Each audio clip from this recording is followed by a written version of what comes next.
When a furious white man erupts over a parking spot, he sees an elderly black woman with a cane, fragile, alone, and easy to intimidate. He shoves her, certain she won't fight back. What he doesn't know is that she's a karate black belt, trained in discipline, power, and control. She warns him. He sneers. Seconds later, he's on the pavement, disarmed, stunned, and humiliated by a flawless takedown. The video goes viral, but the real fight is just beginning. Now the threats are coming, and this time, she's not backing down. She's fighting back. Before we go any further, comment where in the world you are watching from and make sure to subscribe, because tomorrow's story is one you don't want to miss. The Georgia sun beat down mercilessly on the grocery store parking lot, turning car hoods into mirrors of blinding light. Inside their old Honda Civic, Marjorie Washington and her granddaughter Shayla were sharing a moment of pure joy, their laughter filling the car's interior. And then Marcus just slipped on the wet floor, right in front of everyone. Shayla wiped tears from her eyes, her braids swaying as she shook with laughter. "I shouldn't laugh, but Granny, you should have seen his face." Marjorie's gentle chuckle joined her granddaughter's as she carefully maneuvered the car through the packed lot. "Lord have mercy, child. You shouldn't take pleasure in others' misfortunes." But her eyes twinkled with amusement behind her wire-rimmed glasses. "There's one." Shayla pointed to an empty spot near the store's entrance. "And it's in the shade, too." Marjorie nodded, flicking on her turn signal and slowly beginning to back into the space. Her movements were deliberate and precise, just like everything else she did. The wooden cane resting against her seat hadn't been needed for parking, at least. A sudden horn blast shattered their peaceful moment. A massive red pickup truck came barreling down the lane, engine roaring. The driver swerved sharply, trying to pull nose first into their spot. "Oh, no, he didn't!" Shayla's voice rose in indignation. "We had our signal on." Marjorie remained calm, continuing her careful parking maneuver. "It's all right, baby. Some folks just need to learn patience." The truck's horn blared again, longer this time. Through the rearview mirror, Marjorie could see the driver's face turning as red as his vehicle. He was a big man, probably in his 50s, with a scraggly beard and a baseball cap pulled low over his eyes. "Granny, maybe we should find another spot," Shayla said, her earlier laughter replaced by concern. "No, sugar." Marjorie's voice was firm but gentle. "We're not doing anything wrong." As she finished parking, the truck's door flew open with a metallic bang. The driver, Dale Kaplan, though they didn't know his name yet, stomped toward their car, his work boots heavy on the asphalt. "Hey!" he shouted, spittle flying from his mouth. "That was my spot, you stupid!"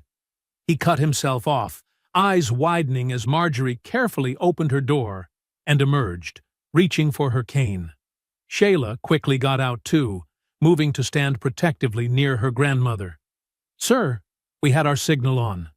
"We were clearly backing in." Dale's face twisted with rage as he looked between them. "Oh, so now you people think you can just take whatever you want?" His voice dripped with venom. "First it's parking spots. Then what?" Marjorie placed a gentle hand on Shayla's arm, sensing her granddaughter's growing anger. "Sir, there are plenty of other spaces available. There's no need for this confrontation." "Shut your mouth!" Dale stepped closer, looming over them. "I've had it with you people acting all entitled. This is my spot." His hands clenched into fists. Several shoppers had stopped to watch the scene unfold. A few had their phones out, recording. "Sir, please step back," Marjorie said quietly, her grip tightening on her cane. Instead, Dale reached out and grabbed Marjorie's shoulder roughly. "Make me, you old—" He spat out a racial slur that made Shayla gasp. In one fluid motion, Dale snatched Marjorie's cane and flung it across the parking lot. It clattered against the pavement as Shayla screamed, "Granny!" What happened next seemed impossible to those watching. As Dale moved to shove Marjorie, her peaceful demeanor vanished. Her body shifted with lightning speed, her legs sweeping out in a perfect arc that caught Dale behind his knees. As he began to fall, her hands moved with practiced precision, grabbing his wrist and twisting it at exactly the right angle. There was a pop as Dale's wrist dislocated. He hit the ground hard, face pressed against the hot asphalt, arm locked behind him at an awkward angle. Marjorie held him there with the calm efficiency of someone who had done this countless times before. "Jesus Christ!" someone in the growing crowd shouted. "Did you see that?" another voice called out. "She dropped him like a sack of potatoes."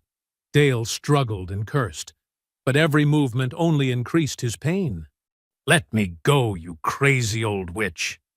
"I suggest you choose your next words very carefully," Marjorie said softly, maintaining the hold with minimal effort. Her face showed no anger, no excitement, only focused concentration. Shayla stood frozen, phone in hand, recording everything. "Granny?" Her voice wavered between awe and concern. In the distance, sirens began to wail. Someone had called the police. Marjorie held Dale firmly until she heard the cruisers pulling into the parking lot, then released him with the same fluid grace she'd shown in taking him down. Dale scrambled to his feet, clutching his injured wrist. "She attacked me," he screamed, as two officers approached. "Did you see what she did? She assaulted me. I want her arrested." One of the officers looked at the small crowd, noting all the phones pointed their way. "We'll need statements from everyone. Sir, let's start with you stepping over here." "I don't wish to press charges," Marjorie said calmly, as Shayla retrieved her cane. "I simply want to do my shopping." But it was too late for quiet resolution.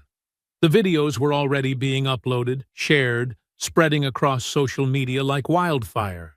The peaceful grandmother who had taken down an aggressive man twice her size was about to become viral famous, whether she wanted to or not.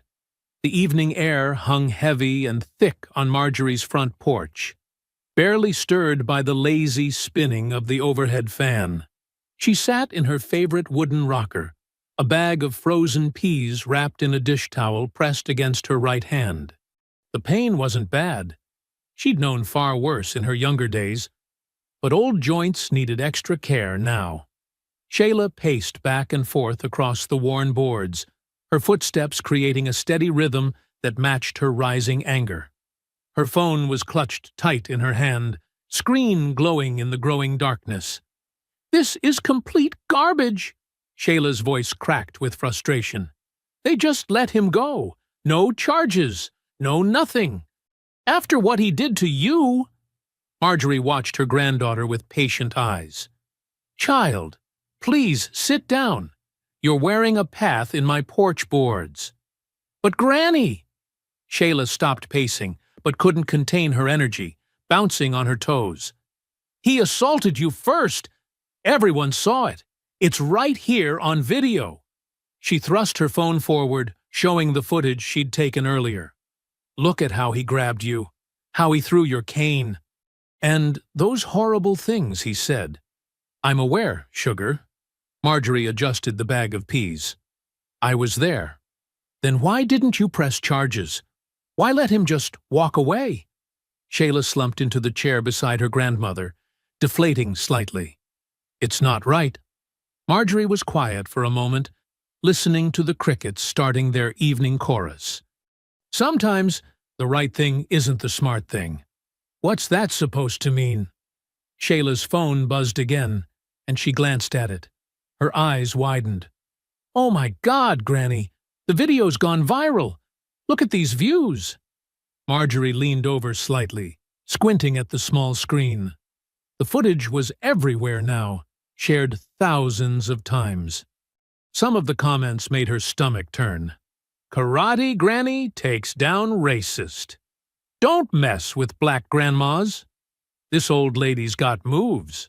"They're calling you a hero," Shayla said, scrolling through responses. "You're trending." "Nothing heroic about it." Marjorie muttered, shifting the frozen peas to a particularly sore spot. Just an ugly situation that got out of hand.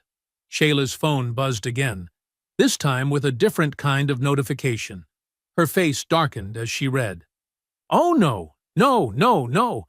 That jerk is on some podcast right now, telling lies." She turned up the volume, and Dale Kaplan's voice filled the porch, twisted with fake victimhood. "I was just trying to park my truck, minding my own business, when this angry woman started yelling at me. Next thing I know, she's attacking me. I mean, look at my wrist. It's sprained. I could have been killed." The podcast host's voice chimed in. "So, you're saying you were the victim here?" "Absolutely. These people, they're always looking for a fight, always playing the race card. I was defending myself. She's probably one of those BLM terrorists." Shayla shut it off, her hands shaking. "He's completely twisting everything around." "How can he just lie like that?" "Because that's what men like him do, baby." Marjorie's voice was tired, heavy with the weight of experience. "They throw the first punch, then cry victim when you defend yourself." More notifications popped up on Shayla's phone. Her face grew increasingly worried as she read. "Granny, they're posting our address, our phone number, everything." Right on cue, Marjorie's landline started ringing inside the house. She made no move to answer it. "Look at these messages," Shayla whispered, holding up her phone. "They're threatening us, calling us terrible things." Her voice caught. "Maybe we should call the police?" Marjorie let out a short, bitter laugh. "And tell them what? That people are being mean on the internet? But these are real threats. They know where we live." Shayla stood up again, unable to keep still. "We have to do something." "We will, child. We will." Marjorie removed the bag of peas, flexing her fingers carefully. "But not tonight. Tonight, we just—" The sound of shattering glass cut through the night air like a gunshot. Both women jumped as a bottle exploded against the porch railing, sending fragments skittering across the boards. The sharp smell of gasoline filled the air. A truck engine roared in the darkness, tires squealing as it sped away. Laughter and shouts faded into the distance. Shayla ran to the railing, peering into the night. "Did you see who—" "Get inside." Marjorie's voice had changed, taken on an edge Shayla had never heard before. "Now." "But Granny—" "Inside." Shayla backed toward the door, startled by her grandmother's tone. But Marjorie didn't move. She stood perfectly still, staring at the broken glass glinting in the porch light. Her jaw was clenched tight, the muscles working beneath her skin. The gentle grandmother of moments ago had vanished, replaced by something harder, something forged in older fires. The phone kept ringing inside. Somewhere down the street, dogs were barking. The gasoline from the bottle was forming a dark stain on the wooden boards, spreading slowly in the humid night air. Marjorie's hands, so recently used in self-defense, curled into fists at her sides. Her silence now wasn't peaceful. It was a gathering storm. The next morning, while Marjorie was at church, Shayla climbed the narrow stairs to the attic. Dust motes danced in the thin streams of light filtering through the small window. The floorboards creaked under her feet as she moved between stacked boxes and old furniture draped in sheets.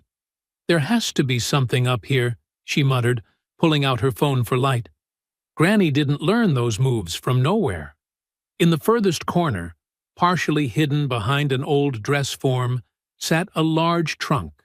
It was made of dark wood, bound with brass, with a heavy padlock securing the clasp. Shayla recognized it. She'd glimpsed it once when she was little, before Granny June had shooed her away. The lock was old and rusted. After a few careful twists, it broke apart in her hands. Shayla's heart pounded as she lifted the heavy lid. The first thing she found was a neatly folded red belt. The fabric faded, but still vibrant. Beneath it lay a stack of yellowed newspaper clippings. Shayla picked up the top one, dated 1968. Daughters of Fire, Black Women Fight Back. The black and white photo showed a group of women in karate uniforms standing proud and fierce. In the center, young and beautiful, stood her grandmother. "Oh my God," Shayla whispered, digging deeper. More articles emerged. Self-defense classes give hope to community. Local women stand against night riders. Martial arts group trains church ladies. At the bottom of the trunk, she found photographs. Young Marjorie demonstrating kicks and strikes. Groups of women practicing in church basements and community centers. Awards and certificates from tournaments. And then, Shayla's breath caught. A wedding photo. Her grandmother in white, beaming beside a handsome man in uniform. "What are you doing up here?" Shayla jumped, scattering photos across the floor. Marjorie stood in the attic doorway, still in her church clothes, her face unreadable. "Granny, I'm sorry, Shayla gestured helplessly at the open trunk. "Who were the Daughters of Fire?" Marjorie closed her eyes for a moment. When she opened them, they seemed darker, heavier with memory. She walked over slowly and picked up the red belt. "We were just girls, really," she said softly, running the fabric through her fingers. Girls who were tired of being afraid. She lowered herself onto an old chair, her movements careful and measured. "It started in '65, after Selma, after watching our men get beaten in the streets. We decided it was time for the women to learn to protect themselves." "You taught them?" Shayla asked, sitting cross-legged on the floor. "Master Chen taught me first. He had a little dojo downtown, the only one who'd take black students. I trained every day for 3 years, earned my black belt. Then I started teaching others." Marjorie picked up one of the scattered photos. "We'd meet in secret.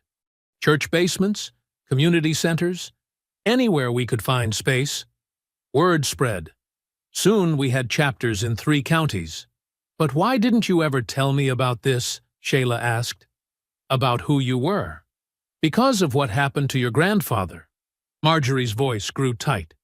She touched the wedding photo gently. "James was so proud of what we were doing. He'd stand guard during our training sessions, make sure no one bothered us. But the clan, they didn't like the idea of black women learning to fight back." She fell silent, lost in memory.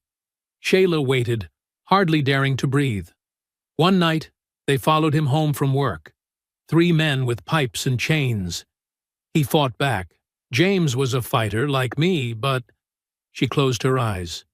"They found him the next morning. I was 7 months pregnant with your mother." "Oh, Granny." Shayla reached for her grandmother's hand. "After that, I put it all away. The belt, the photos, everything. I promised myself, no more fighting, no more making targets of the people I love." She gestured at the trunk. "That life died with James." "But you didn't forget," Shayla said. "Yesterday, in the parking lot. Some things your body never forgets." Marjorie's smile was sad. "Even when your heart wants to. Teach me." The words burst from Shayla before she could stop them. "Please, Granny. The world isn't any safer now. Look what happened yesterday. We still need to know how to protect ourselves." "No." Marjorie's voice was firm. "That's not your path, child. I won't put that burden on you." "But..." "I said no." She stood up, gathering the scattered photos. "This stays in the past where it belongs. Now help me clean this up." Later that night, alone in her room, Shayla stared at her phone. She'd secretly photographed several of the old articles and pictures. With trembling fingers, she began to edit them together, adding text. "Before she was my grandmother, she was a warrior. Before she was Granny June, she was a daughter of fire. This is her story. This is our history." She hesitated only a moment before hitting post. The old wooden pews creaked, as the congregation rose for the final hymn. Marjorie's voice lifted with the others, but her mind was elsewhere. She could feel concerned glances from her fellow churchgoers. They'd all seen the video by now. After service, Pastor Emmett Thomas caught her sleeve as people filed out. "Sister Washington, could we talk a moment?" Marjorie nodded, following him to his small office. Sunlight streamed through stained glass, casting colored shadows across his worn desk. The pastor settled into his chair with a sigh. "I've been praying about your situation," he began, folding his hands. "That man, what he did, it was wrong. No question. But I'm worried about where this might lead." "I haven't done anything, Pastor," Marjorie said quietly. "No, but others are." He turned his computer monitor toward her, showing a social media page filled with angry comments. "The video's everywhere. People are taking sides. And you know how things can get in this town. I didn't ask for any of this." "I know, sister. I know." He leaned forward. "But sometimes the Christian path is to turn the other cheek, to let go of the anger before it consumes us all." Marjorie's hands tightened in her lap. "Like we've always done? It's kept the peace." "Has it?" Her voice was soft, but carried steel. "Or has it just kept things quiet?" Pastor Emmett rubbed his temples. "Marjorie, please, I'm trying to protect you. This man, he's dangerous. The best thing is to lay low. Let it blow over. Practice forgiveness." "I appreciate your concern, Pastor." Marjorie stood slowly. "But sometimes the Lord gives us strength for a reason." Back home, she found Shayla hunched over her laptop at the kitchen table, typing furiously. "What are you up to?" Marjorie asked, hanging up her church hat. "Making things right," Shayla replied, not looking up. "I started a Stand with June fundraiser for security cameras, legal fees, whatever we need. It's already at $2,000. "Child, I told you. Look." Shayla spun the laptop around. The screen showed dozens of supportive messages. "My grandmother faced the same things in the 60s. Stay strong. We've got your back, Granny June. Don't let them silence you." Marjorie sank into a chair, overwhelmed. Before she could respond, something hit the front window with a wet splat. Then another. And another. They rushed to the porch. Yellow egg yolks dripped down the siding. A red pickup truck peeled away, Dale's angry face visible behind the wheel. "That's it," Shayla said, pulling out her phone. "I'm calling the police." But when two officers finally arrived an hour later, they barely glanced at the mess. "Looks like teenage pranks to me," the younger officer said, not bothering to take notes.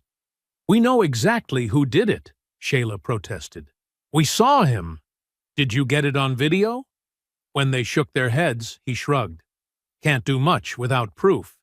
Best to just clean it up and forget about it." The next morning, they found a note tucked under the windshield wiper of Marjorie's car. The words were cut from magazines, like an old ransom note. "Watch your back, old lady." Shayla insisted on installing security cameras that afternoon. They caught everything. Dale driving by 6 times that day. Dale stopping to take pictures of their house. Dale throwing more eggs at midnight. "The cameras got him clear as day," Shayla told the police dispatcher. "We can see his face, his license plate, everything. Ma'am, unless he causes actual damage or makes specific threats, he's stalking us. We'll send a car by to check the area." But the patrol car just cruised past once, lights off, and didn't return. That evening, Marjorie sat in her darkened living room, watching through the window as Dale's truck crept down their street for the 7th time. But this time, instead of continuing on, he pulled over across the street and cut his engine. Minutes ticked by. The truck didn't move. In the soft glow of the dashboard lights, Dale's silhouette was clearly visible behind the wheel. Just sitting, watching. Shayla paced behind the couch. "This is harassment. We have to do something." "We will," Marjorie said quietly, her eyes never leaving the truck. But not tonight. He's trying to scare us. I know. Are you scared, Granny? Marjorie thought of another night, long ago, when she'd watched headlights through a window, waiting, knowing what was coming. No, she said simply. Not anymore. Dale's truck idled in the darkness. The red glow of his brake lights reflected off the wet pavement like blood. He didn't drive away. He just sat there, a shadow behind glass, watching their home with patient malice. The morning sun hadn't yet burned away the mist when Shayla pulled into the gas and go. Her hands trembled slightly as she gripped her phone, watching Dale fill up his red pickup at pump number 3. She'd been tracking his routine for days, waiting for a chance like this. Taking a deep breath, she stepped out of her car and hit record. "Hey!" she called out, walking toward him with her phone raised. "Remember me? The granddaughter of the woman you attacked?" Dale's head snapped up. His face twisted into an ugly sneer. "Get that camera out of my face, girl." "Why? Scared people will see who you really are?" Shayla kept filming as she moved closer. "A racist bully who picks on elderly women? I'm warning you." Dale's knuckles whitened around the gas pump. "The whole internet's already seen what you did to my grandmother. Now they're gonna see how you're stalking us, throwing eggs at our house." It happened so fast. Dale lunged forward, his massive hand swinging out. The phone went flying, clattering across the concrete. "Shut your mouth, you little—" The slur hit Shayla like a physical blow. She scrambled for her phone, but Dale's boot came down on it with a crack. Tears burned in her eyes as she looked up at him towering over her. "Next time it won't be your phone," he snarled. Shayla ran to her car, hands shaking so badly she could barely get the key in the ignition. She didn't stop crying until she pulled into their driveway. Marjorie was in the kitchen making breakfast when Shayla burst in. One look at her granddaughter's tear-streaked face, and she dropped the spatula she was holding. "What happened?" she demanded. "Are you hurt?" Shayla told her everything between sobs. As she spoke, something changed in Marjorie's expression. The careful calm she always maintained began to crack. "He threatened you." Her voice was barely a whisper. "He broke my phone. Said next time." Shayla couldn't finish. Marjorie sank into a kitchen chair, her shoulders starting to shake. For the first time in years, since her husband's funeral, she began to cry. "Granny?" Shayla had never seen her grandmother break down like this. "I thought I could protect you by staying quiet," Marjorie said through her tears. "Just like before. But it never stops, does it? The hate just finds new targets." She pressed her hands to her face, decades of buried pain pouring out. "Your grandfather, he told me to keep teaching, to keep fighting. But after they killed him, I couldn't. I was so afraid of losing anyone else." Shayla knelt beside her grandmother's chair. "Then teach me now. Please. I need to know how to defend myself." Marjorie looked at her granddaughter, really looked at her. She saw her own fire reflected in those young eyes, the same determination she'd had at that age. "Tomorrow morning," she said finally, wiping her eyes, "before dawn. We'll start with the basics." The next morning, dew still sparkled on the grass when Marjorie led Shayla to the backyard.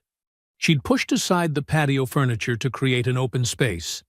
"First position," Marjorie demonstrated, her feet shoulder-width apart. "Balance is everything." For an hour, she drilled Shayla on stances and breathing, basic blocks, how to fall safely. By the end, Shayla's legs were trembling from holding the positions. "Again," Marjorie said, each time Shayla's form slipped. Her voice carried the same quiet authority it had when teaching scared young women decades ago. They trained every morning as the sun rose.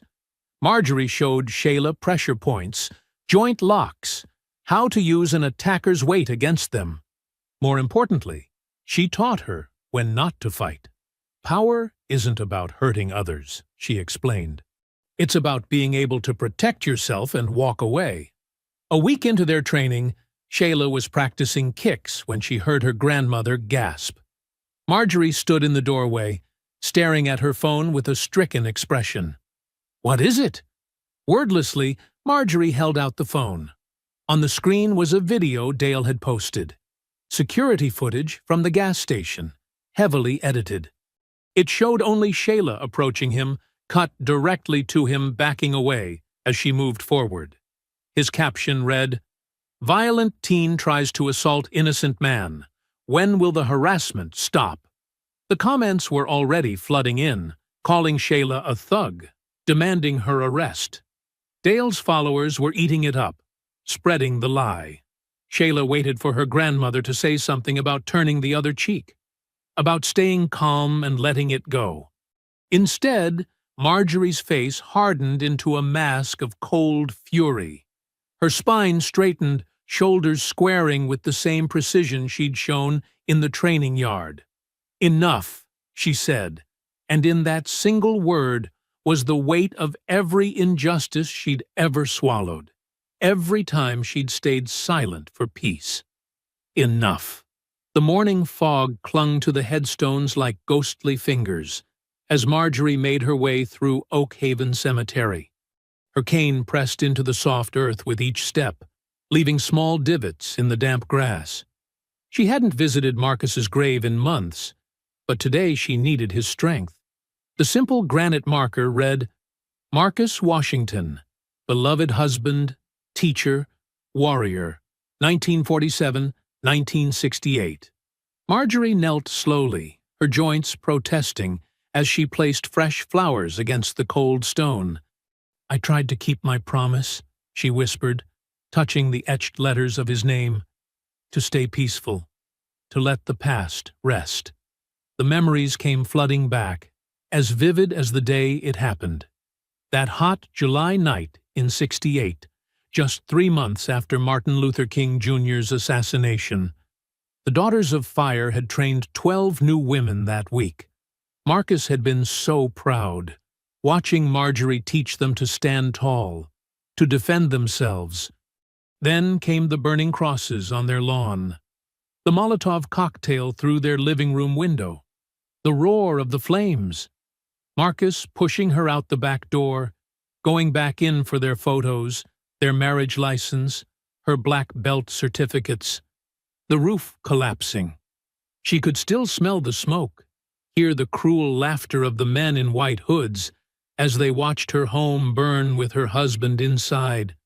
"I let fear win after that night," Marjorie admitted to the stone. "Packed away my GI, stopped teaching.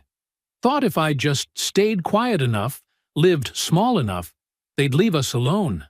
She wiped a tear from her cheek. "But the hate never dies, does it? Just finds new targets. Now they're coming after our grandbaby." Standing slowly, Marjorie squared her shoulders. "I won't fail her like I failed you. It's time to wake up that old fire." Back home, Shayla was already waiting in the backyard, bouncing on her toes with nervous energy. Marjorie had traded her church dress for loose black pants and a fitted t-shirt. She moved with fluid grace as she demonstrated the first kata. "Watch my feet," she instructed. "Every step has purpose. Every movement flows from your center." Shayla tried to mirror her grandmother's movements, but her strikes were wild, uncontrolled. Frustration showed on her face as Marjorie corrected her form again and again. "I want to learn the cool moves," Shayla complained. "The ones you used on Dale." "Those techniques come last," Marjorie said firmly. "First you must learn control, balance, patience. We don't have time for patience. He's out there right now, spreading lies about us." "Stop." Marjorie's voice cracked like a whip. "This is exactly why we start with basics. Anger makes you sloppy. Revenge makes you blind." She guided Shayla back to the starting position. "We train not to hurt, but to protect. Not for vengeance, but for justice. The difference matters.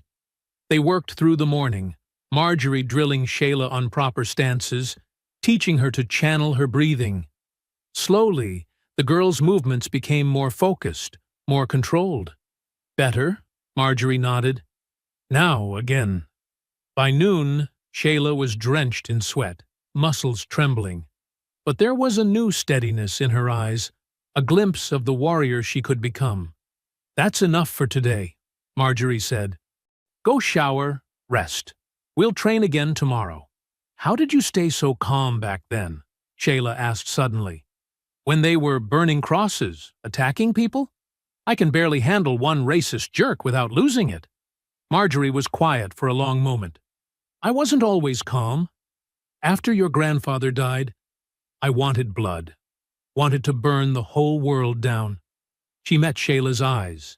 "But that's not what he died for. Not what we fought for. We fought so our children could walk tall, live free. Violence for violence's sake just feeds the cycle." That night, after Shayla had gone to bed, Marjorie stepped out into the backyard. The moon hung full and bright overhead, casting silver light across the grass. She closed her eyes, took a deep breath, and began to move. The kata was ancient, passed down through generations of warriors. Each movement flowed into the next like water, a block becoming a strike, a step transforming into a sweep. Her muscles remembered the patterns her mind had tried to forget. Block, turn, strike, flow. Her hands carved precise arcs through the night air. Her feet moved in perfect circles on the dew-dampened grass. This was not the frantic violence of street fighting. This was art. This was meditation. This was power under perfect control. In the moonlight, Marjorie's shadow danced across the yard, not an old woman with a cane, but a warrior priestess performing sacred rites. Every movement contained lethal precision, yet remained soft, controlled. The deadliest techniques often looked the most beautiful. The kata ended as it began, with Marjorie facing east, hands folded in prayer position. She held the pose, feeling her heartbeat slow, her breath steady. Above her, the stars wheeled in their ancient patterns, bearing witness to this resurrection of spirit. She was ready to teach again, ready to fight again, not with hatred, but with purpose, not for revenge, but for protection. The warrior was awake. Officer Rico Mason shifted uncomfortably in Marjorie's living room, his body language tense as he played the security footage on his department-issued tablet. The grainy video clearly showed Dale Kaplan spraying black paint across their garage door at 3 a.m., his truck's license plate visible in the frame. "I'm sorry, Mrs. Washington," Rico said, his dark eyes filled with frustration. "Captain says there's not enough evidence to press charges. Claims the video quality is too poor for positive ID." Marjorie sat perfectly still, her hands folded in her lap. "That man has been terrorizing us for weeks. We have multiple videos." "I know." Rico's jaw clenched. "But they're calling it minor vandalism. Said without physical confrontation, it's not a priority case." Shayla, who had been filming the conversation on her phone from the corner, exploded. "Are you kidding me? If this was reversed, if my grandmother was vandalizing some white man's house, she'd be in jail already." "Shayla," Marjorie warned, but her granddaughter wasn't finished. "No, Granny. This is exactly what's wrong with the system. They protect people like Dale while we're supposed to just sit here and take it?" Rico looked torn, glancing between them. After a moment's hesitation, he reached into his pocket and pulled out a USB drive. "Look, I shouldn't do this, but here's all the footage from our database. Multiple angles, different dates. What you do with it is up to you." He placed the drive on the coffee table and stood. "Just be careful. Dale has friends in the department." After Rico left, Shayla snatched up the drive before Marjorie could stop her. "This is what we need. Once people see the truth." "Child, "You're playing with fire," Marjorie cautioned, but Shayla was already running upstairs to her computer. Within hours, the footage was everywhere. Shayla had edited it masterfully, setting the clips to powerful music, adding captions that detailed the police's inaction. The video spread like wildfire across social media platforms. Justice for Granny June started trending by midnight. The next morning, Marjorie's phone wouldn't stop ringing. News vans lined their street. Dale's face was plastered across local news stations, his previous lies unraveling as more evidence emerged. "Breaking news," the TV anchor announced. Local contractor Dale Kaplan faces severe backlash as footage reveals weeks of racial harassment. Major sponsors, including Henderson Building Supply and Georgian Homes, have terminated all contracts with Kaplan Construction. Shayla sat cross-legged on the floor, monitoring the online response. "They're calling you a hero, Granny. People want to hear your story. CNN, MSNBC, everyone's reaching out." Marjorie shook her head, watching Dale's angry face flash across the screen again. "I'm no hero, just an old woman who's tired of running." Her phone buzzed with another interview request, this time from a major morning show. "We'd love to have you share your inspiring journey," the producer's email read. "Your background in civil rights, your martial arts expertise, America needs to hear your voice." "You should do it," Shayla urged. "Show everyone who you really are." But Marjorie deleted the email. "My story isn't for their ratings. Some battles aren't meant for cameras and microphones." The day wore on. Online donations poured into Shayla's Stand With June fund. Local businesses put up supportive signs. Even Pastor Emmett called to apologize for suggesting she stay quiet. Dale's social media accounts went dark. His truck disappeared from their street. For a moment, it seemed like justice might actually prevail through proper channels. Then, as the sun set, came the crash. The brick sailed through their front window, sending glass shards exploding across the living room floor. Shayla screamed. Marjorie moved with surprising speed, pulling her granddaughter behind the couch. When the initial shock passed, Marjorie approached the brick carefully. A piece of paper was wrapped around it, secured with a rubber band. Her hands didn't shake as she unfolded the note. The message was short, written in thick black marker. "This isn't over." Shayla was already calling 911, but Marjorie just stood there, studying the jagged edges of the broken window. The cool evening air swept through the gap, stirring the curtains. She thought about Marcus, about the Daughters of Fire, about all the battles that had come before. Some fights couldn't be won with viral videos or public shame. Some men only understood one language, the language her body remembered, the art her muscles had never forgotten, the language of controlled power, of precise justice. She placed the brick and note carefully aside, evidence for the police who would no doubt dismiss it, like everything else. Glass crunched under her feet as she walked to the closet and pulled out a broom. "Should we go stay with Aunt Rachel?" Shayla asked, her voice small. "No," Marjorie said firmly, beginning to sweep. "This is our home. We're not running." She worked methodically, gathering the shattered glass into neat piles. Each piece caught the fading sunlight, throwing tiny rainbows across the walls. Like her training, like her patience, like her resolve.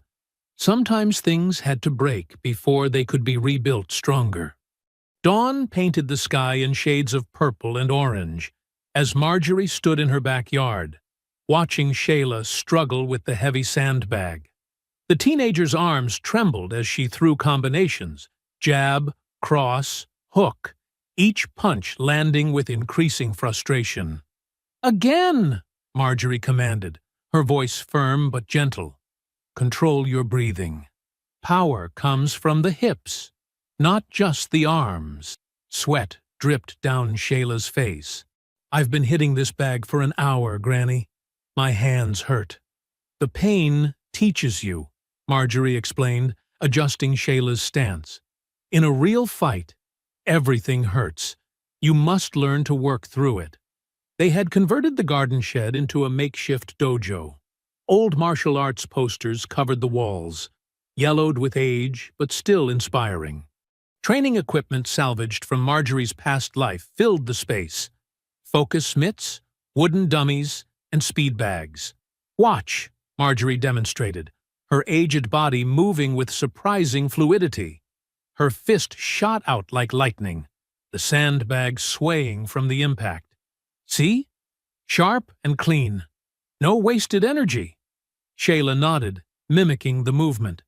This time her punch landed better, producing a satisfying thud. Good. Now, react. Without warning, Marjorie tossed a tennis ball at Shayla's head. The girl barely managed to dodge, stumbling backward. Granny, what the? Attackers don't announce themselves, Marjorie said, already throwing another ball. Stay ready, stay focused. They continued like this for another hour. Shayla learning to dodge, block, and counter while maintaining her stance. Every time she thought she had the pattern down, Marjorie would change it up, keeping her off balance. Inside the house later that morning, Shayla collapsed onto the couch, muscles aching. The TV droned in the background until a familiar face appeared on screen, making them both freeze. Dale Kaplan sat in a studio chair, wearing a clean button-down shirt that strained against his bulk. The chyron beneath him read, "Local contractor speaks out. Cancel culture gone too far?" "I'm the victim here," Dale's voice filled the room. "One parking lot disagreement, and suddenly my whole life is destroyed. My business, my reputation, all gone because of some edited videos and social media mob justice." The interviewer, a sympathetic-looking man in an expensive suit, nodded. "And you maintain that Mrs. Washington attacked you first?" "Absolutely. Look at me. I'm twice her size. Why would I attack an elderly woman? This is reverse racism, plain and simple. They're trying to make an example out of me because I'm a white business owner." Shayla grabbed her phone, ready to post a rebuttal, but Marjorie placed a hand on her arm. "Let him talk. Every lie he tells digs his grave deeper." They watched as Dale painted himself as a hard-working victim of woke culture, his eyes glistening with practiced tears. He described how protesters had surrounded his house, how death threats filled his inbox, how he could barely sleep at night. "I just want my life back," he finished, voice cracking. "I want people to know the truth." When the segment ended, Shayla was shaking with anger. How can they give him a platform like that? After everything he's done. But Marjorie had already left the room. Shayla found her in the study, kneeling before an old gun safe hidden behind a bookshelf. The combination lock clicked softly as Marjorie's fingers moved with practiced precision. Inside, wrapped in red cloth, lay a combat knife, its blade still sharp despite years of disuse. Beside it, folded with careful reverence, was a faded red headband. The fabric bore subtle embroidery, a phoenix rising from flames. "Marcus gave me these," Marjorie said softly, running her fingers over the items. "The night before they came for us. He said sometimes peace isn't enough. Sometimes you have to stand and fight." Shayla knelt beside her grandmother, watching as she lifted the headband. The morning light caught the threading, making the phoenix seem to dance. "The knife was for protection," Marjorie continued. "But this was for warrior spirit. All the daughters wore them. It meant we wouldn't back down, wouldn't be silenced." With steady hands, Marjorie brought the headband to her forehead. The motion seemed to transform her, her spine straightening, her eyes hardening with purpose.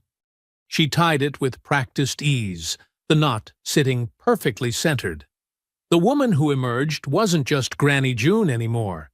This was Marjorie Washington of the Daughters of Fire, a fighter, a protector, a warrior who had walked through fire before and was ready to do it again. She closed the safe, leaving the knife inside. "Some battles need weapons," she said, standing tall. "This one needs something else. It needs truth. It needs justice. It needs the strength that comes from knowing who you are and what you stand for." Shayla stared at her grandmother, seeing her truly for the first time. The red headband wasn't just a piece of cloth, it was a declaration, a line drawn in the sand, a promise that silence and submission were no longer options. The afternoon sun cast long shadows across Marjorie's front porch when 3 cars pulled into her driveway. She stood at the window, the red headband still tied firmly around her forehead, and watched as 4 elderly women emerged with the kind of careful grace that comes with age. "Lord, have mercy," Marjorie whispered, recognizing them instantly despite the decades that had passed. Shayla looked up from her phone. "Who are they, Granny?" Before Marjorie could answer, a sharp knock echoed through the house. She opened the door to find Lena Harris standing there, her silver hair cropped short, her dark eyes sharp as ever. "You just had to go and start something again, didn't you, June?" Lena said, a slight smile playing at her lips. Behind her stood Bernice, Dora, and Ruth, all former members of the Daughters of Fire, all carrying themselves with the same quiet strength they'd had in their youth. "Come in, sisters," Marjorie said, her voice thick with emotion. They gathered in the living room, these warriors of another era. Shayla watched from the doorway as they embraced her grandmother, their reunion filled with both joy and something heavier. A shared understanding of battles fought long ago. "We saw the video," Bernice said, settling into an armchair. "That man had no idea what he was stepping into." "Still got that sweep down perfect," Dora added with a proud nod. "Clean as ever." Lena remained standing, her hands clasped behind her back, like she was about to begin instruction. "But it's not just about one racist fool in a parking lot anymore, is it? They're organizing against you." "I know," Marjorie sighed. "Dale Kaplan's been busy spinning his story." "My Sarah," Lena said suddenly, her voice catching. "She was only 23 when they killed her. A hate crime, they called it. Like that made it easier to bear. The men who did it, they organized too. Had meetings, made plans, just like what's happening now." The room fell silent. Shayla stepped forward, drawn by the raw pain in Lena's voice. "I never knew," Marjorie said softly, reaching for her old friend's hand. "I trained other women's daughters to defend themselves," Lena continued, "but I couldn't save my own. When I saw you on that video, June, saw you standing up to that man, I knew I had to come. We all did." Ruth nodded firmly. "The Daughters of Fire protect their own. Always have. Always will. We're forming a circle around you," Bernice declared, "like we used to do. Remember? One sister falls back, the others step forward." Shayla watched as these elderly women, who might look fragile to outsiders, transformed before her eyes. Their spines straightened, their voices grew stronger, and something fierce flickered in their expressions, a fire that had never truly died. "I've been teaching Shayla," Marjorie told them, gesturing to her granddaughter. "The old ways." Lena assessed Shayla with experienced eyes. "Show me your stance." Without hesitation, Shayla moved into the defensive position her grandmother had taught her. Lena circled her, making small adjustments to her elbow, her foot placement. "Good foundation," Lena approved. "But you'll need more than just physical training. You need to learn strategy, observation, patience." "I can help with that," Shayla said, pulling out her phone. "I've been following Dale, recording everything. The women gathered around as Shayla played her latest footage. She'd tracked Dale to a bar on the outskirts of town, filming from her car as he met with a group of men in the parking lot. Their trucks bore familiar symbols: Confederate flags, white supremacist stickers. There were 8 of them, Shayla explained. They talked for almost an hour. Dale kept pointing at something on his phone, probably showing them our address. Marjorie's face darkened as she watched the footage. These weren't just angry social media posts or thrown eggs anymore. These were men with weapons, with plans, with a history of violence that echoed through generations. "You shouldn't have gone alone," Marjorie said, her voice tight with concern. "It's too dangerous." "Someone had to document it," Shayla argued. "The police won't help us. We need proof." "She's right about that," Dora said. "But she's also too young to remember what men like that are capable of." Lena placed a hand on Shayla's shoulder. "Courage is good, child, but courage without wisdom is just recklessness." The footage continued, showing Dale growing animated, gesturing wildly as the other men nodded. Their body language spoke of violence barely contained, of threats waiting to be fulfilled. Marjorie felt the weight of history pressing down on her shoulders. She saw Marcus in her mind, remembered the night they came for him, saw Sarah's face in the photo on Lena's mantle all those years ago, watched her granddaughter, so brave and foolish, walking into the same dangers they had faced decades before. The circle of women drew closer, their presence both comforting and resolute. They had been here before, had fought these battles, had lost and won and survived. Now they were here again, older but unbroken, ready to stand together one more time. The evening light filtered through the windows as Shayla's thumbs hovered over her phone's screen, ready to post the damning footage of Dale and his group. "No!" Marjorie's voice was firm, cutting through the tense silence. "Put the phone down, baby." "But Granny, people need to see this," Shayla protested, gesturing at her screen. "They're planning something bad. We have proof now." Lena and the other women watched the exchange with knowing eyes. Marjorie crossed the room and gently took the phone from her granddaughter's hands.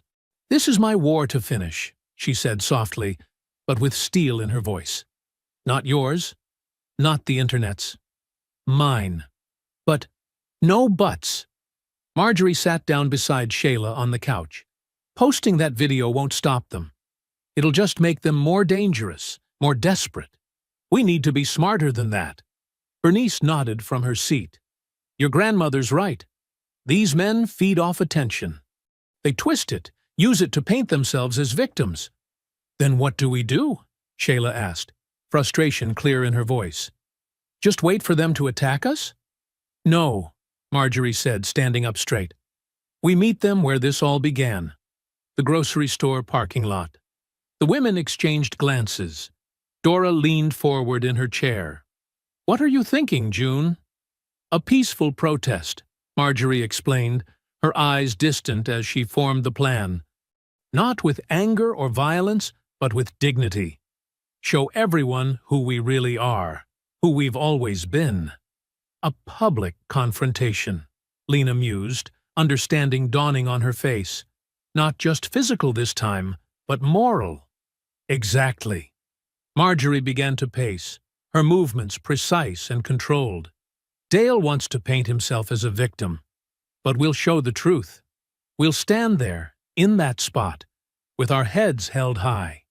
Ruth smiled. "Like we used to do outside the segregated diners. But this time," Marjorie continued, "we'll have cameras, witnesses, the whole world watching, on our terms." Shayla's eyes lit up. "I can help with that part. Create an event page, spread the word." "Carefully," Marjorie cautioned. "No mention of Dale or confrontation. Just a peaceful gathering. A stand for dignity." The women spent the next hour planning, drawing on decades of experience in nonviolent resistance. They chose a date, mapped out positions, discussed security measures. Bernice would contact local church groups. Dora would reach out to community leaders. Ruth knew reporters who could be trusted to tell the story right. We'll wear white, Marjorie decided. Like we did back then. Clean, simple, dignified. And the red headbands? Lena asked quietly. Marjorie touched the band still tied around her forehead. Yes, for Sarah. For Marcus. For all of them. As the sun began to set, the women moved to the backyard. They watched as Marjorie stepped onto the grass, her movements flowing into the familiar patterns of a kata, a choreographed series of martial arts movements that told a story of both combat and peace. Shayla sat on the back steps, phone in hand, crafting the message that would bring people together. She looked up occasionally to watch her grandmother move through the ancient forms with grace and power.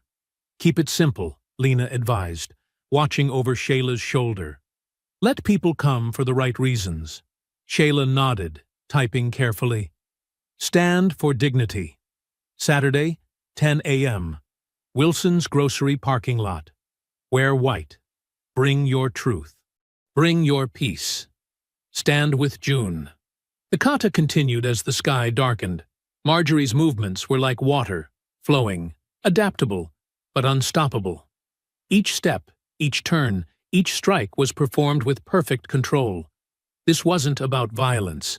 It was about mastery of self. Look at her form, Dora whispered to Shayla.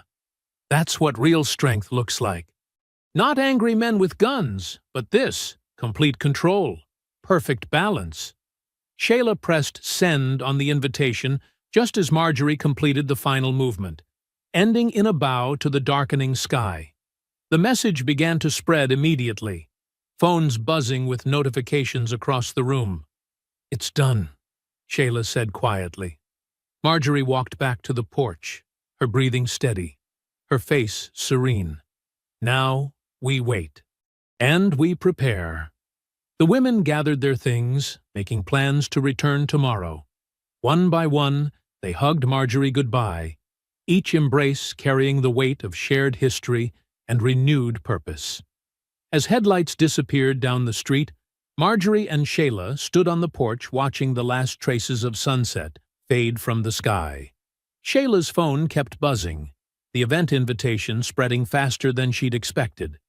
The whole internet's watching now, Granny, Shayla said softly. Marjorie put her arm around her granddaughter's shoulders. Let them watch.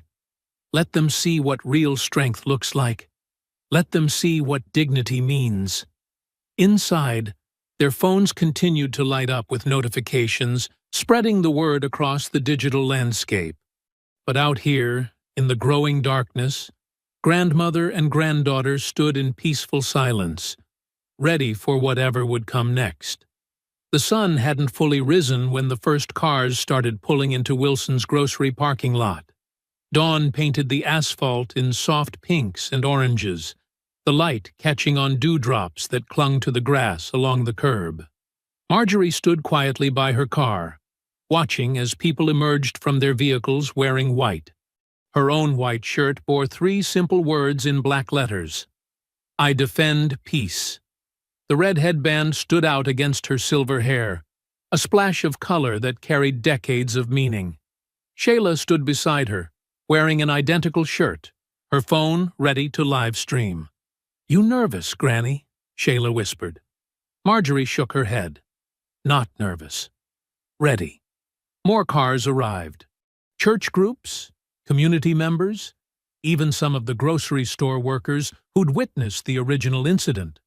Local news vans parked at the edges, cameras already rolling. Lena, Bernice, and Dora positioned themselves strategically around the crowd, watching. By 7:30, over 50 people had gathered.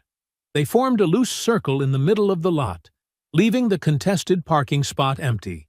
A silent reminder of where it all began.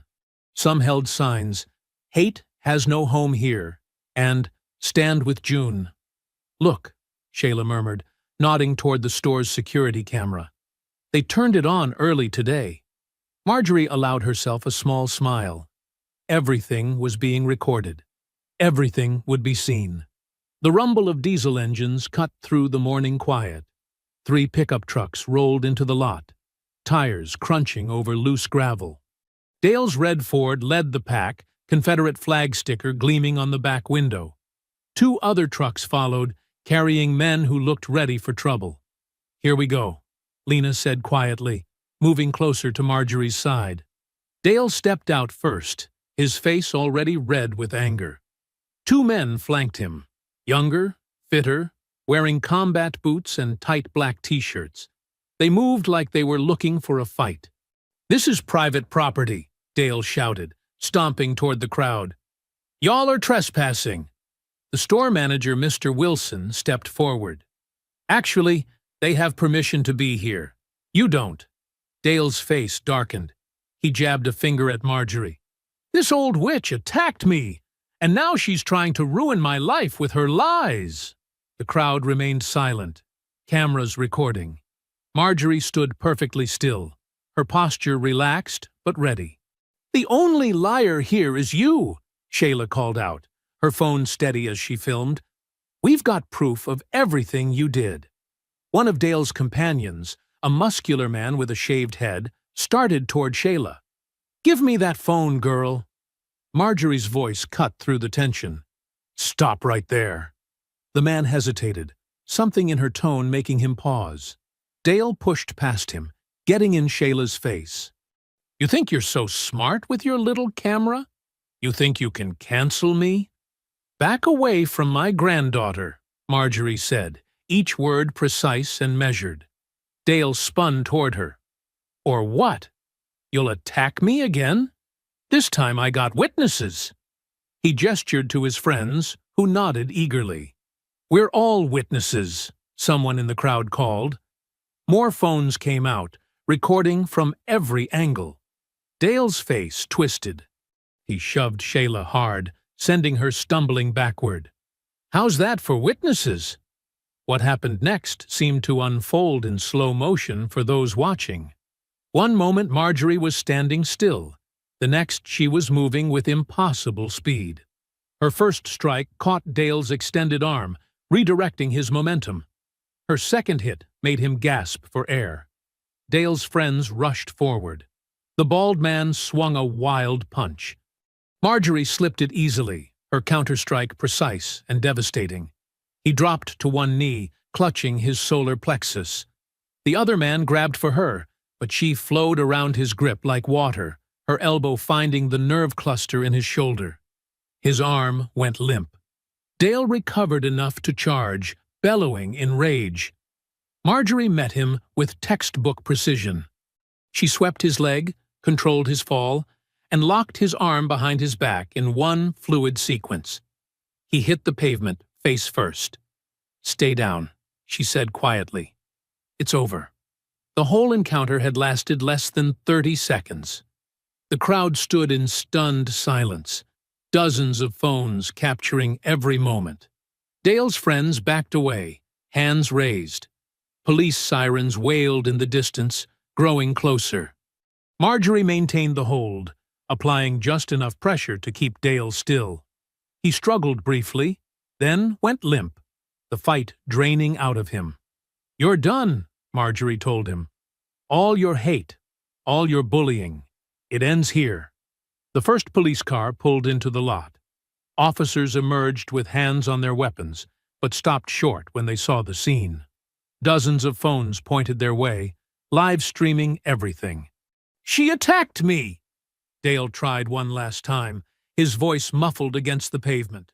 "We all saw what happened," Mr. Wilson said firmly. "Every camera in the lot saw it. Every phone recorded it."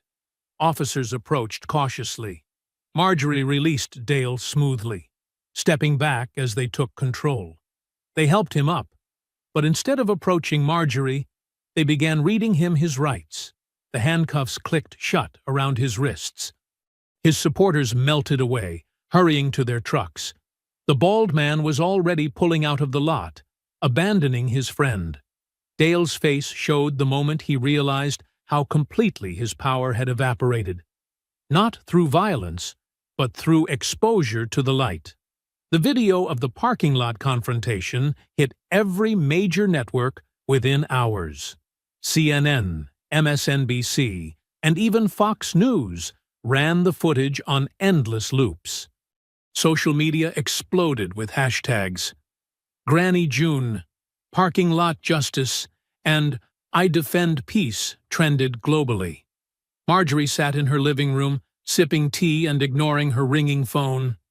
Shayla scrolled through her own phone, reading headlines aloud. Karate Grandma stands up to racist bully. Senior citizen shows masterclass in self-defense. Viral video sparks national conversation on race and justice. Shayla looked up. Granny, you're famous. Marjorie shook her head. I'm tired, baby. That's what I am.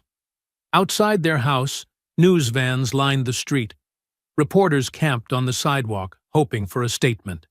But Marjorie kept her curtains drawn and her door locked. In cities across the country, people marched wearing white shirts with I Defend Peace printed on them. Young women organized self-defense classes.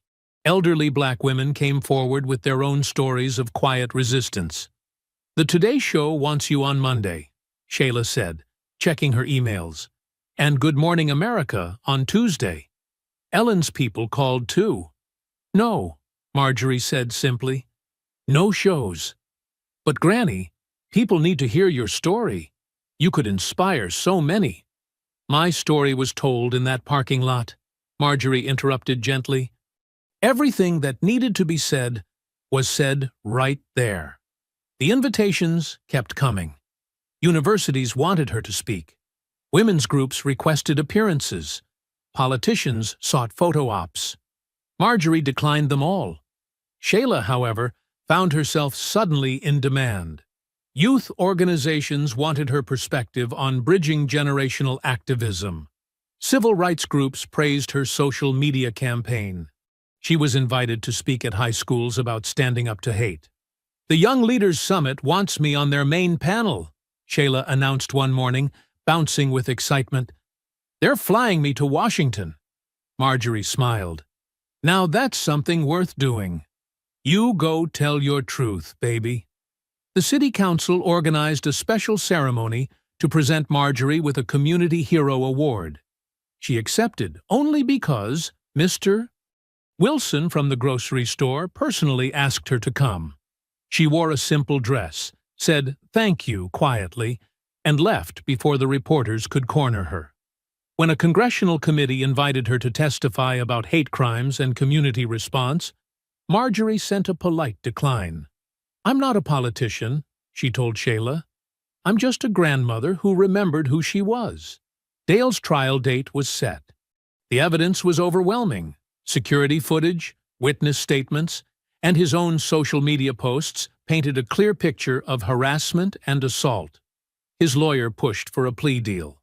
Through it all, Marjorie tended her garden. She went to church. She taught Shayla more kata in the backyard at dawn. When reporters asked for comments, she pointed them to organizations doing anti-racism work. One evening, Lena called. Come over, she said. Just us girls. No cameras, no speeches. Bring Shayla. Marjorie and Shayla arrived at Lena's small house to find Bernice and Dora already there. The kitchen smelled of cornbread and collard greens. None of the women wore makeup. Their faces showed every line, every year, every battle. Look at us, Lena laughed, pouring sweet tea. The original Daughters of Fire, sitting in my kitchen like it's 1965. Bernice touched her scarred arm, a reminder of a night long ago when crosses burned. We were something back then, weren't we? Still are, Dora said firmly. Did you see our girl handle those fools in that parking lot? Smooth as silk. Shayla sat quietly, absorbing every word. These women had fought battles before she was born, had carried scars longer than she'd been alive. To June, Lena raised her glass. Who taught us all that peace doesn't mean weakness? To the next generation, Marjorie added, smiling at Shayla, who remind us why we fought in the first place. They clinked glasses. No phones recorded the moment. No cameras flashed. Just 5 women in a warm kitchen, sharing stories that would never make the news but would echo through time anyway. "Remember that night in Montgomery?" Bernice asked. "When we had to walk Sister Mary home? 3 Klan boys thought they'd scare us." Dora nodded. "Didn't expect 6 black women to know how to fight back. We protected each other," Lena said softly. "That's what it was always about." Shayla leaned forward. "Tell me more. Please." The women exchanged looks.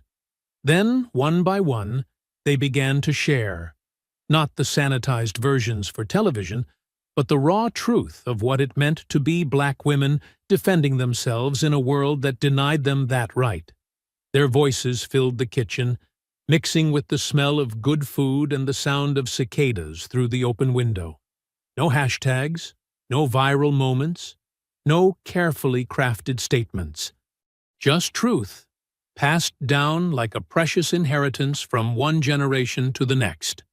Thunder rumbled in the distance as Marjorie walked the familiar path to First Baptist.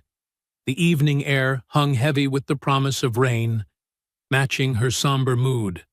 She needed time alone, away from the cameras and chaos, to sit in the quiet sanctuary where she'd prayed through so many storms before. Her cane tapped softly against the cracked sidewalk. The streetlights cast long shadows across empty storefronts.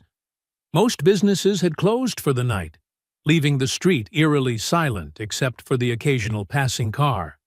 The first drops began to fall as she reached the church steps. Fat raindrops splashed against the worn stone, creating dark spots that spread like ink stains. Marjorie paused, looking up at the steeple reaching into the darkening sky. Movement caught her eye. A shadow where there shouldn't be one. Her muscles tensed instinctively. Years of training had taught her to trust that 6th sense, the one that whispered danger before it struck. They came fast, 2 men in dark hoodies and Halloween masks. One from behind the church sign, one from around the corner. Their footsteps were muffled by the increasing rain. "Dale sends his regards," the taller one growled, brandishing a baseball bat. Marjorie's grip tightened on her cane. She'd known this might come, the desperate last gasp of hate trying to reassert itself. Her arthritis screamed as she shifted into a defensive stance. The first attacker lunged with the bat. Marjorie pivoted, using her cane to deflect the swing. The wet wood cracked against metal. She didn't hesitate, driving the cane's tip hard into his solar plexus. He doubled over, gagging. The second man grabbed her from behind. His arm locked around her throat, trying to choke her. Marjorie dropped her weight suddenly, throwing him off balance. Her elbow found his kidney. Once. Twice. 3 strikes, each harder than the last. Rain poured now, making the ground treacherous. Marjorie's shoes slipped on wet concrete as she fought to maintain her footing. The first attacker recovered, swinging the bat again. She barely dodged, feeling the wind of its passage. Her body protested every movement. This wasn't the clean efficiency of the parking lot confrontation. This was ugly, desperate survival. Marjorie grabbed a handful of loose gravel from the church flower bed and flung it at the bat wielder's face. He cursed, momentarily blinded. Taking advantage of his distraction, she struck his wrist with precise force, hitting the cluster of nerves that made his fingers spasm open. The bat clattered to the ground. Marjorie kicked it away, sending it spinning across the wet pavement. The second attacker pulled a knife. Steel glinted in the dim light. Marjorie's breath came in ragged gasps now. Rain plastered her clothes to her skin, making every movement harder. He slashed wildly. Marjorie blocked with her cane, but the force knocked it from her grip. The blade caught her arm, opening a long cut. Pain flared, hot and sharp. Something shifted inside her. A deeper, darker power she hadn't accessed in decades. This wasn't about defense anymore. This was about survival. She caught his knife hand mid-strike, fingers digging into pressure points that made him scream. The blade dropped. In one fluid motion, she twisted his arm behind his back until something popped. He howled. The first man charged again. Marjorie met him with a series of rapid strikes. Throat, temple, floating rib. Each hit targeted vulnerable points with brutal precision. He staggered, then collapsed. Both attackers lay groaning on the wet ground. Marjorie stood over them, rain mixing with blood on her sleeve. Lightning flashed, illuminating the scene in stark white. "Tell Dale," she said, voice cold as steel, "that next time he better come himself." They scrambled away, one clutching his dislocated shoulder, the other barely able to breathe. Marjorie watched until they disappeared into the darkness. Her legs trembled. The adrenaline began to fade, leaving exhaustion and pain in its wake. She retrieved her cane with shaking hands and climbed the church steps. Inside, the sanctuary was dark, except for the eternal flame flickering near the altar. Marjorie collapsed onto a pew, finally allowing herself to feel the full extent of her injuries. Her arm throbbed. Various muscles screamed from being pushed far beyond their usual limits. She didn't know how long she sat there, listening to rain drum against stained glass windows, before she heard hurried footsteps in the vestibule.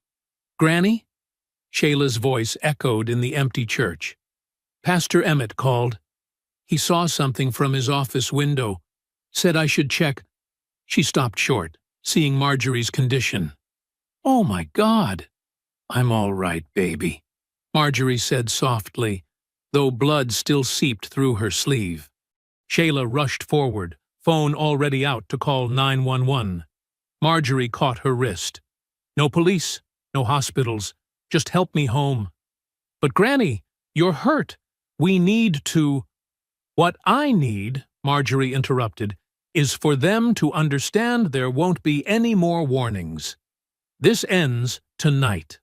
Shayla stared at her grandmother, at the blood, the torn clothes, the steel in her eyes. She slowly lowered the phone.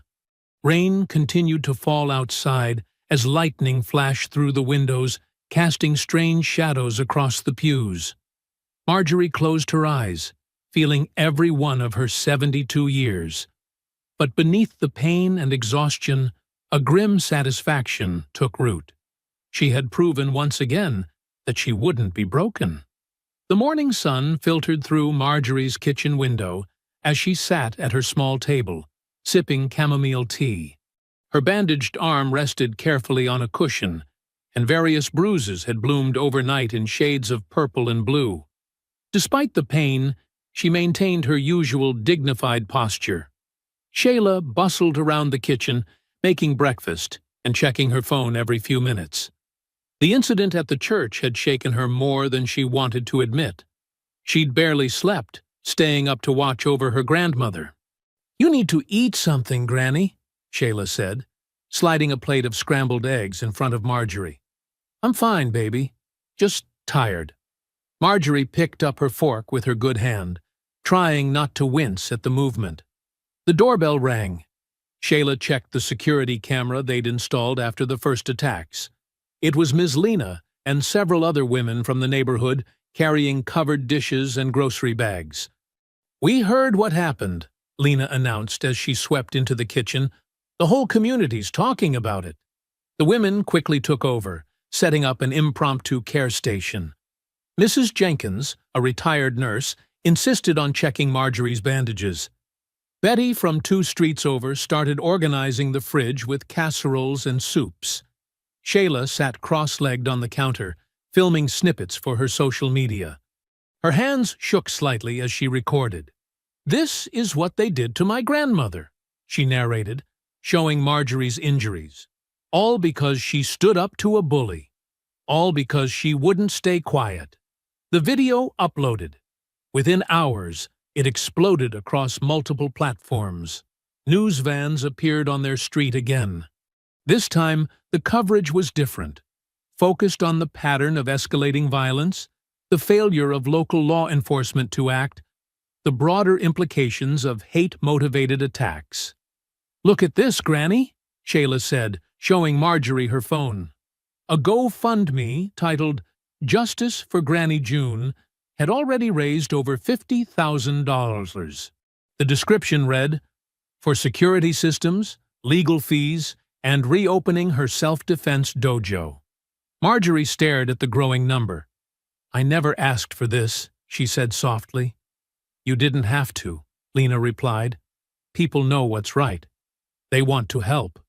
By evening, federal investigators had arrived in town. They interviewed Marjorie in her living room, taking detailed notes about every incident, from the initial parking lot confrontation to the church attack. Their questions were thorough, professional, and finally, someone was listening. "We've been tracking Mr. Kaplan's online activities," one agent explained. "The attack on you fits a pattern of organized hate crimes across 3 states. Your case could help bring down their entire network." Days passed. Marjorie's physical wounds began to heal. But something else was healing too. Her resolve. She spent hours in her garden, thinking, planning. The old dojo space still stood empty downtown, waiting. One morning, she asked Shayla to drive her there. The windows were dusty, the floor needed refinishing, but the bones were good, strong, like her. "It's time," Marjorie said, running her hand along the wall. "These walls have seen enough darkness. Time to let some light back in." Word spread quickly. Women started showing up before they even officially reopened. Mothers, daughters, grandmothers, black, white, Hispanic, Asian. Some brought stories of abuse or harassment. Others simply wanted to feel stronger. Marjorie supervised the cleaning and repairs from a folding chair, directing volunteers with quiet authority. New mats arrived. Fresh paint covered old scars. The Daughters of Fire logo was restored above the entrance, but with a new subtitle, "All Sisters Welcome." Meanwhile, federal charges came down hard on Dale and his associates. Conspiracy, hate crimes, interstate organized violence. The evidence trail led to bigger fish, darker corners. Dale's tough guy facade crumbled in custody as he faced decades behind bars. On opening day, the dojo was packed. Women of all ages filled the space, many wearing T-shirts with Marjorie's photo and the words, "Stand with June." Shayla had organized everything, from the registration system to the class schedule. "Ready?" Marjorie asked, watching Shayla adjust her white belt nervously. "What if I mess up?" Shayla whispered. "You won't. Just remember what I taught you. Strength isn't about hurting others. It's about protecting yourself and lifting others up." Shayla took her place at the front of the class. 20 women stood before her, waiting. She took a deep breath and bowed, just as her grandmother had shown her. "First position," she called out, voice growing stronger. "We'll start with basic blocks. Remember, these moves aren't about fighting. They're about creating boundaries, about saying no with your whole body." From her seat against the wall, Marjorie watched silently as Shayla led the class through their first moves. Pride swelled in her chest, not just for her granddaughter, but for every woman finding her power on those mats. The afternoon sun streamed through clean windows, casting long rectangles of light across the training floor. In those beams, shadows moved in unison, punching, blocking, standing firm. Each movement was a declaration. We will not be afraid. We will not be silent. We will not be broken. Marjorie's smile remained quiet, but her eyes shone as she watched her legacy take new form, growing stronger with each determined strike. The summer heat shimmered off the asphalt as Marjorie's car pulled into the grocery store parking lot. Sunlight glinted off a bronze plaque mounted on a small stone pedestal near the entrance. Shayla leaned forward from the passenger seat, reading the words she already knew by heart. "This spot belongs to no one, And everyone. Still can't believe they actually put that up, Shayla said, shaking her head with a smile. She'd grown taller over the past year, more confident. College acceptance letters were scattered across her bedroom desk at home. Sometimes small things make big changes, Marjorie replied, adjusting her rearview mirror. Her movements were fluid now, the old injuries long healed. She wore a light summer dress, her silver hair caught up in a neat bun. The parking lot had changed little in the year since the confrontation. Same cracked asphalt, same yellow lines, same shopping carts clustered in their corrals. But the energy was different. People nodded to each other more, held doors open, took their time. As they walked toward the entrance, Mrs. Peterson from the bakery waved through the window. "Granny June, those herbs you gave me are growing beautifully." Marjorie smiled and waved back. Her garden had become something of a community resource, sharing cuttings and seedlings with anyone who asked. The sharing had spread. Now there were community plots behind the dojo, tended by students between classes. Inside the store, the usual Saturday morning bustle filled the aisles. A young mother with 2 small children smiled shyly as they passed. She was one of the newer students at the dojo, slowly building confidence after leaving an abusive relationship. "Miss Washington," one of the baggers, a teenager named Marcus, called out. "My sister loves your self-defense classes. She's talking about getting her yellow belt next month. Tell her to keep practicing those blocks," Shayla replied. She'd grown into her role as an instructor, teaching the younger students while juggling college applications and her final year of high school. They moved through the store methodically, picking up ingredients for Sunday dinner. It would be one of their last shared meals before Shayla left for college in the fall. She'd been accepted to Howard University, full scholarship. "You remember to order those extra mats for the dojo?" Marjorie asked, examining a bunch of collard greens. "Already delivered," Shayla confirmed. "The afternoon classes are getting bigger." "Ms. Lena says we might need to add another beginner session." The dojo had flourished beyond anyone's expectations.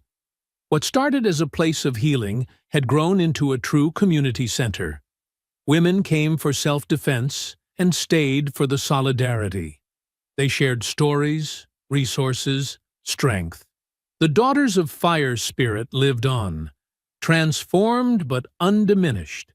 At the meat counter, Mr. Johnson tipped his hat. The usual ladies. "I got some fresh turkey necks just came in. Perfect for soup," Marjorie nodded. She'd been teaching cooking classes at the dojo too, passing down family recipes alongside fighting techniques. Nourishment came in many forms. News of Dale's conviction had come down 3 months ago. 25 years, no possibility of parole. His network had crumbled, exposing similar groups across the South. The federal investigation was still ongoing, reaching into dark corners long left undisturbed. "Look who made the magazine rack," Shayla grinned, pointing to a local lifestyle publication. There was Marjorie on the cover, teaching a class of women ranging from teenagers to grandmothers. The headline read, "Standing Strong: How One Woman's Stand Changed a Community." Lord, I still can't get used to that. Marjorie shook her head. She'd turned down most press requests, but agreed to the local story because it focused on the students, not just her. They finished their shopping and headed back to the parking lot. The Georgia sun had climbed higher, baking the pavement. As they approached their car, a red pickup truck accelerated suddenly, trying to cut across to grab a spot near the entrance. The driver, a young man in his 20s, had his window down and mouth open, likely ready to shout. Then he saw Marjorie. Recognition flickered across his face. The truck's brake lights flashed as he quickly reversed, backing away with a small wave of apology. Marjorie said nothing. She simply guided her car into the spot with practiced ease, movements smooth and unhurried. Stepping out, she stood tall, her shadow stretching long across the asphalt, where everything had started a year ago.